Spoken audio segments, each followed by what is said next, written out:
Irmãos amados, vamos abrir a palavra de Deus no livro de Juízes. Livro de Juízes.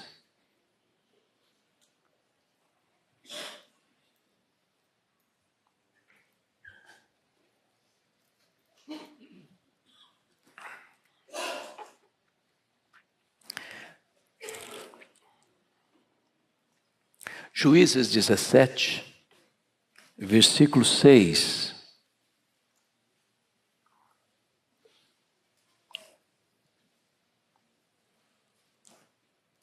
Está escrito: naqueles dias não havia rei em Israel, cada qual fazia o que achava mais reto. Prossiga comigo a mesma verdade, 18, verso 1. Naqueles dias não havia rei em Israel. Capítulo 19, a mesma expressão, naqueles dias em que não havia rei em Israel. E esse registro termina lá no capítulo 21, verso 25, fechando o livro. Naqueles dias não havia rei em Israel, cada um fazia o que achava mais reto.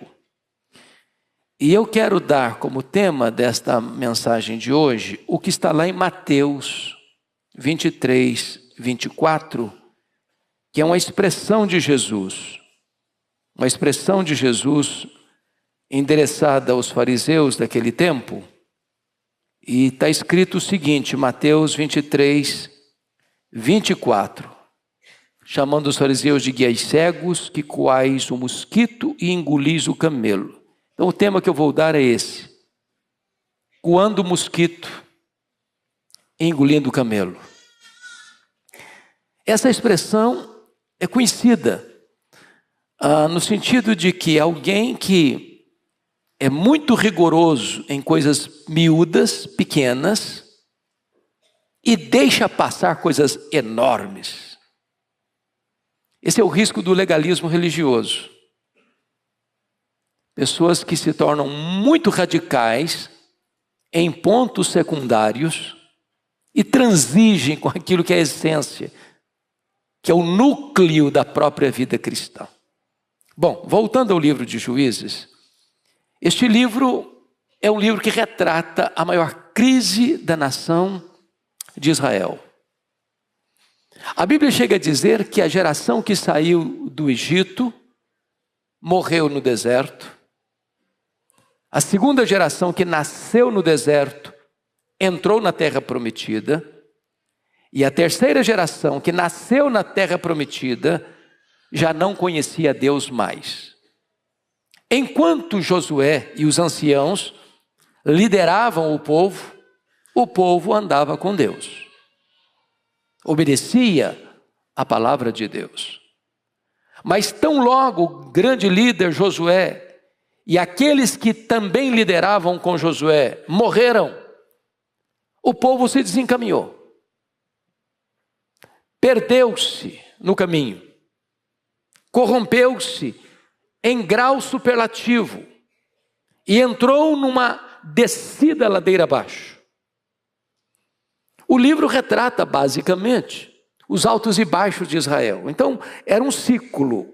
Israel pecava contra Deus, Deus enviava o inimigo para oprimir o povo, para castigar o povo, como a disciplina divina. No aperto o povo clamava a Deus. Deus então levantava um juiz, um libertador. Deus trazia livramento para o povo começava a prosperar. Quando tudo estava bem, o povo se afastava de Deus de novo.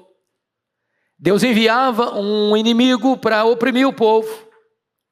Quando o povo estava gemendo debaixo do chicote da opressão, o povo clamava a Deus. Misericordiosamente Deus enviava um libertador, trazia livramento, chegava a prosperidade. Quando estava tudo bem, o povo voltava a pecar contra Deus. Deus mandava um inimigo para oprimir o povo. O povo chorava e Deus levantava mais um libertador. Trazia tempos de bonança e ficou nesse ciclo. Sabe quantos anos? 330 anos. Quando chega a este final, porque o último juiz, retratado aqui é o Sansão não, é o Sansão mesmo. A situação já estava muito crítica,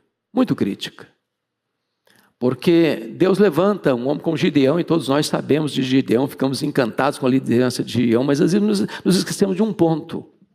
Sabe quantos filhos tinha o Gideão? 70 filhos. E ele tinha um filho fora, diríamos nós hoje, fora do casamento, com uma concubina. E esse filho resolve cumprir o desejo do pai, que eles queriam que o pai fosse rei, o pai não aceitou. E ele então consegue induzir o povo a dizer o seguinte: é melhor que um só reine sobre vocês do que 70. Então, se eu reinar sobre vocês, vai ser muito melhor para vocês.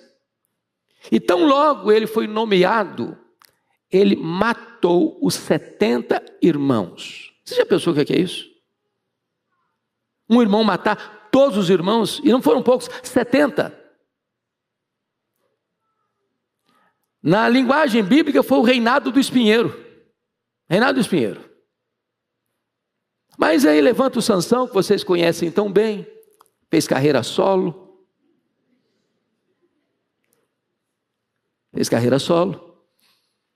E termina cego num templo pagão.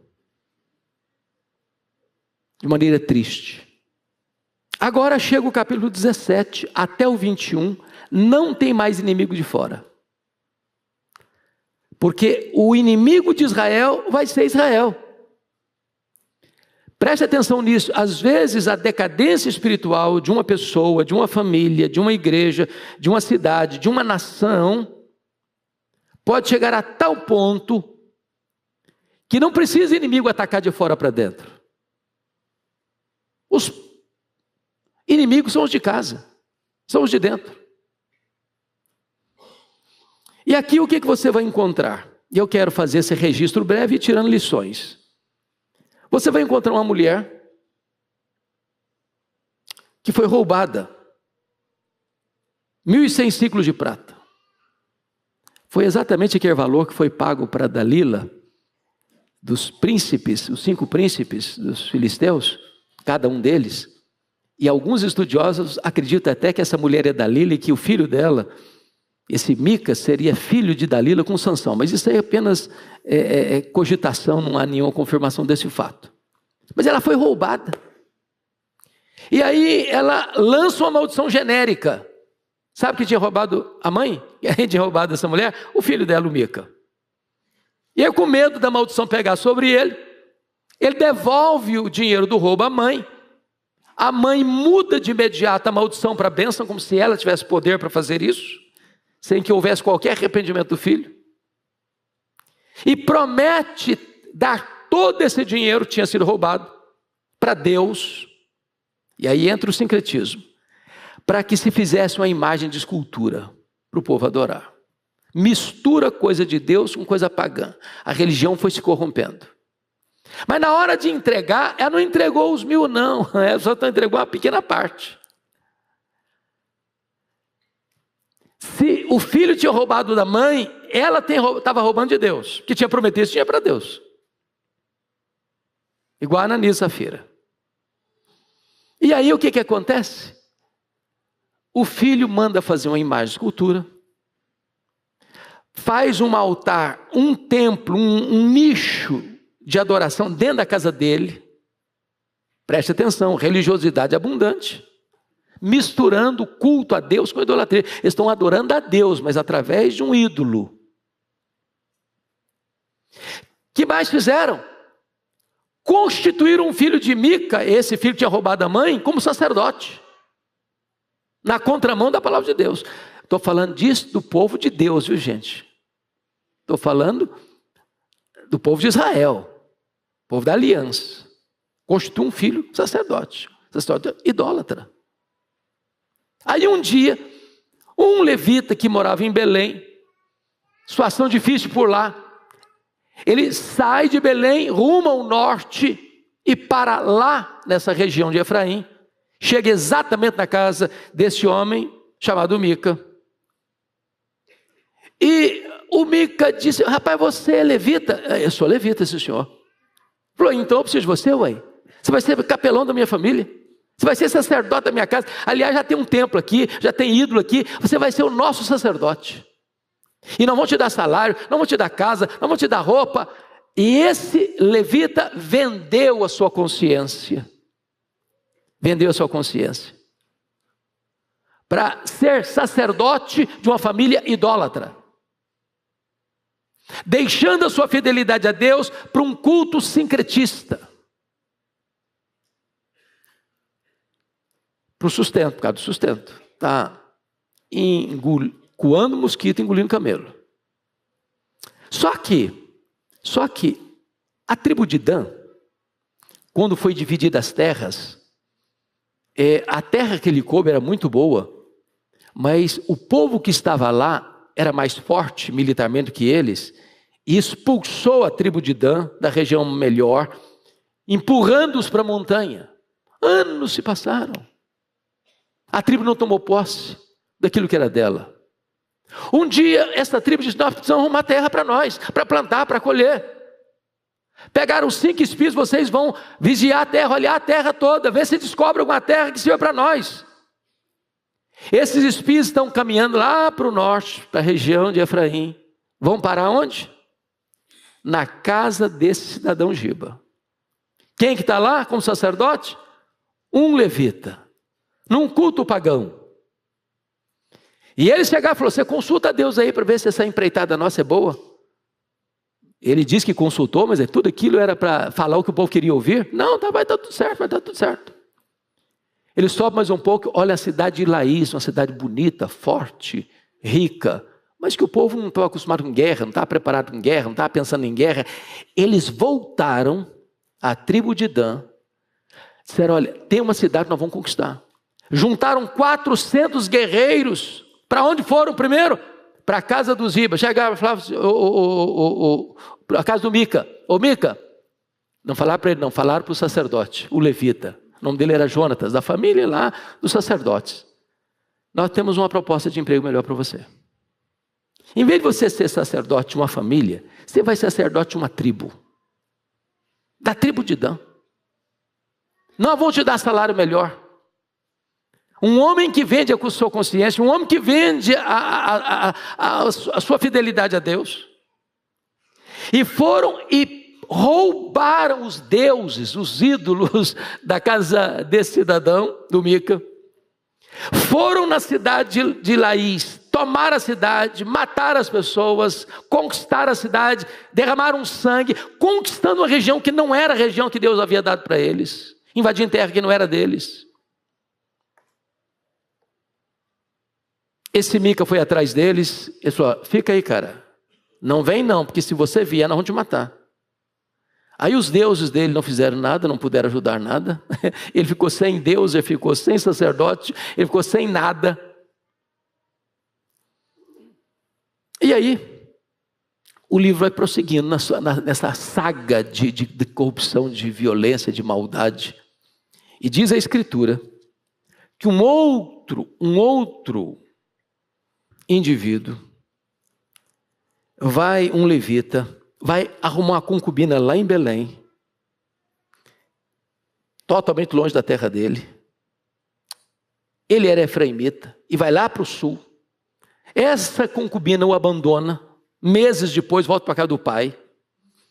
Quando ele sentiu saudade da concubina, ele foi lá em Belém para pegar a concubina. O sogrão deu uma festa para ele, porque era uma vergonha naquela época uma moça abandonar o marido. Talvez podia dar até motivo de morte. Depois de festas que fizeram, ele resolve voltar lá para o norte. Ele está lá em Belém, perto de Jerusalém. Está ele, seu moço, a concubina agora acompanhando, 2 jumentos albardados, estão passando por Jebus, que é Jerusalém. O moço: vão dormir aqui não, vão dormir em Gibeá. Chega em Gibeá, ninguém dá hospedagem para eles, eles ficam na praça. Vem um homem lá da tribo de Benjamim, diz: rapaz, vocês não podem ficar na praça não, essa cidade é violenta, aqui é problema, aqui vai dar mal, eu vou levar vocês para minha casa. Enquanto eles estavam na casa comendo e bebendo, os homens de Belial igual de Sodoma e Gomorra, querendo fazer sexo homossexual com ele, com o levita, a surrar a porta. Dá o homem aqui, dá o homem aqui. O homem só falou: rapaz, não podemos fazer isso não, o cara está debaixo do meu teto, eu tenho uma filha virgem, eu entrego ela para vocês. Aliás, ele tem uma concubina aqui também, vocês podem fazer o que vocês quiserem com elas. Diz a Bíblia, e é a versão NAA que descreve isso, que o levita pega a sua mulher e entrega a sua mulher aos homens depravados de Gibeá. E aquela moça sofre um estupro coletivo a noite inteira dos homens depravados de Gibeá. Quando amanheceu, o cara dormiu, você acredita nisso? Dormiu. Em vez de defender a sua mulher, passou a noite dormindo. Quando o dia amanheceu, ele prepara para viajar, a sua mulher está caída na porta de entrada da casa. Ele chama, ela não atende, devia estar morta talvez. Com total insensibilidade, ele bota a mulher no animal, no jumento, caminha mais de 100 quilômetros para casa, como se estivesse levando uma mercadoria sem valor. Quando chega em casa, ele pega uma faca e esquarteja a sua mulher. Divide o corpo dela em 12 partes. Envia uma parte para cada tribo, para suscitar uma guerra civil. E então todos vieram como um só homem.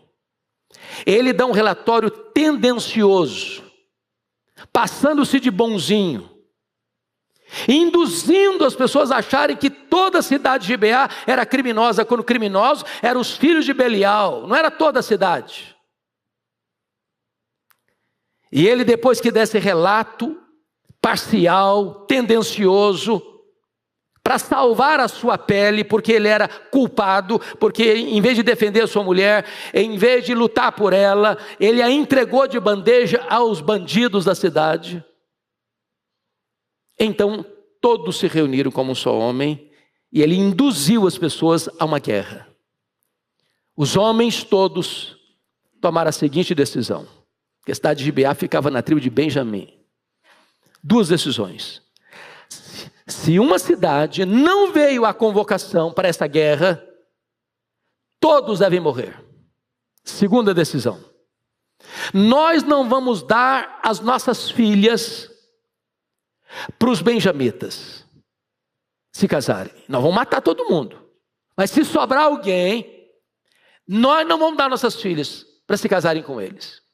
Sabe o que fizeram? Fizeram uma carnificina. Foram na cidade de Gibeá, pediram os homens maus, eles recusaram a dar, porque talvez a ligação tribal era maior do que a união nacional. Defenderam os seus concidadãos, embora fossem criminosos. Em 3 empreitadas de guerra, as 2 primeiras, a nação toda perdeu para os benjamitas, que estavam situados muito estrategicamente, tinham pessoas que conseguiam acertar com a funda um fio de cabelo. Mas na terceira vez eles mudaram a estratégia, incendiaram a cidade de Gibeá, mataram homens, mataram mulheres, mataram crianças, fizeram uma chacina, uma sangrenta. Preste atenção numa coisa, o que está por trás aqui é a desonra de uma mulher.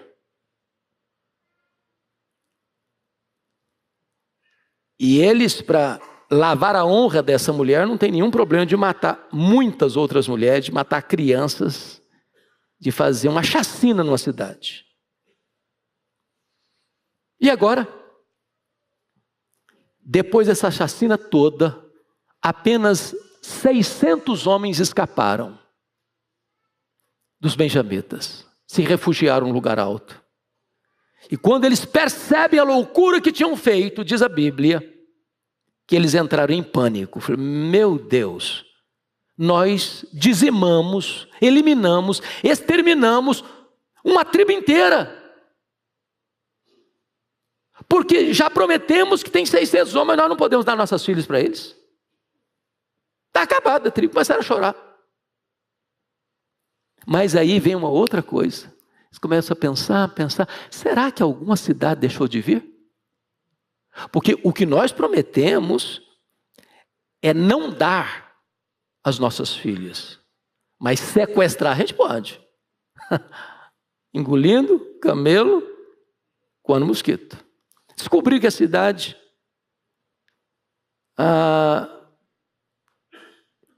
que pertencia àquela região não tinha comparecido para a peleja. Jabes de Gileade. Tomaram um plano. Armaram fortemente os soldados. Vocês vão lá, vocês vão matar todo mundo. Homem, toda mulher que já teve relação com um homem, que não for virgem, mata também. Criança mata também, mata todo mundo. Agora, virgens, moças virgens, não matem, porque nós temos que arrumar mulheres para os soldados benjamitas. Tinha 600 homens. Fizeram uma chacina na cidade. Eles tinham feito um voto louco, um voto insensato, de não dar suas filhas. Mas para cumprir o voto, estão prontos a matar homens, mulheres e crianças, e a sequestrar outras mulheres. Olha o zelo religioso sem entendimento. Olha o legalismo religioso sem temor de Deus. Olha a religião sem compreensão da verdade de Deus, para onde leva o ser humano. Conseguiram sequestrar 400 mulheres, matando todas as demais. Chegaram lá com 400 moças virgens, mas tinha 600 homens. Faltava, tinha um déficit de 200 mulheres. Aí começaram a pensar, não, pensaram. Tem outra saída. Tem uma festa aqui em Belém que acontece, de ano em ano, época da colheita. E as moças virgens vão para a rua dançar, se alegrar. Então, sabe o que fizeram? Falaram para esses 200 que tinham ficado sem mulher: vocês vão ficar de espreita, de tocaia. A hora que as moças aparecerem, vocês vão lá e sequestram.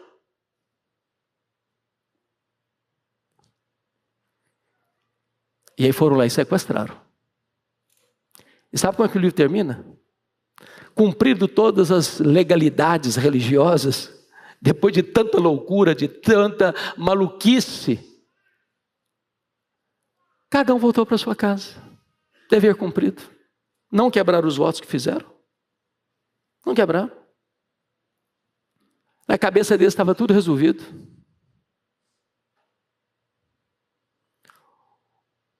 Os 600 homens de Benjamim voltaram para reconstruir sua cidade destruída, levando consigo moças cujos pais tinham sido assassinados, cujas mães tinham sido assassinadas, que não quiseram casar, foram forçadas a casar. Parecia que estava tudo muito bem. Cada um voltou para sua casa. E a Bíblia diz que nesse tempo não havia rei em Israel. Cada um fazia o que achava melhor. Coando mosquito, engolindo camelo. Essa história revolta qualquer um, não revolta não?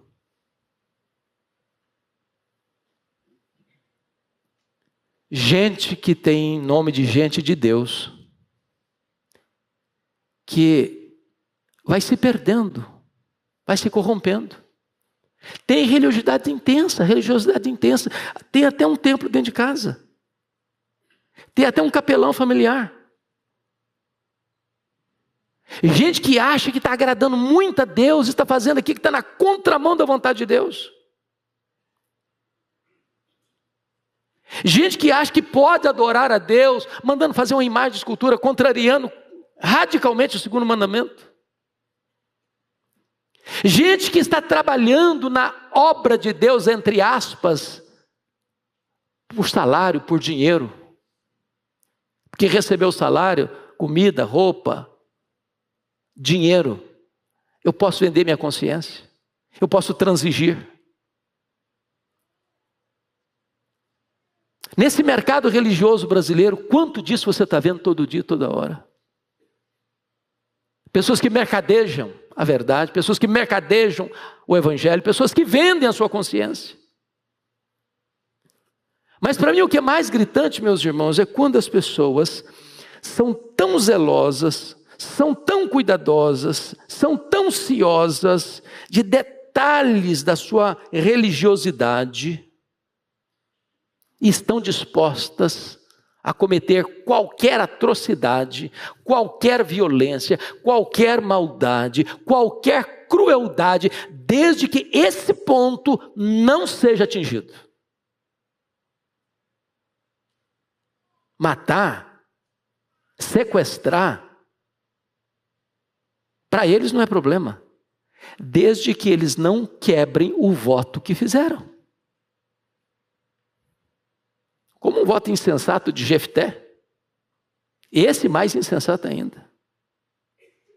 Porque pelo menos o voto de Jefté tinha a ver com a vida dele, com a família dele. Esse voto não, esse voto eles levaram à chacina de cidades.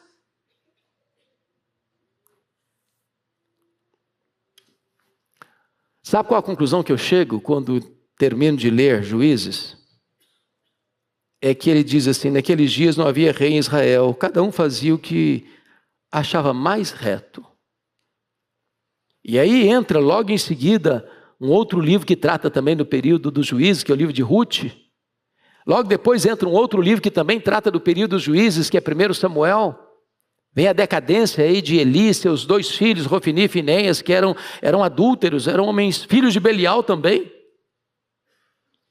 E aí vem o juiz, um homem de Deus, chamado Samuel, o intercessor da nação, o homem que vai botar o carro nos trilhos. Mas chega ao final da vida, ele está dando um relatório para a nação, de como ele foi íntegro. E o povo disse para ele, ô Samuel, você é um cara bom mesmo, você é um homem íntegro mesmo. Você nunca transigiu com os valores absolutos da integridade. Você nunca roubou um cabrito de ninguém durante todo o ano, todos esses anos que você nos liderou. Mas os seus filhos não são do mesmo estofo moral, não. Então com seus filhos não dá para trabalhar, não. Então constitui-nos um rei. E aí foi escolhido Saul.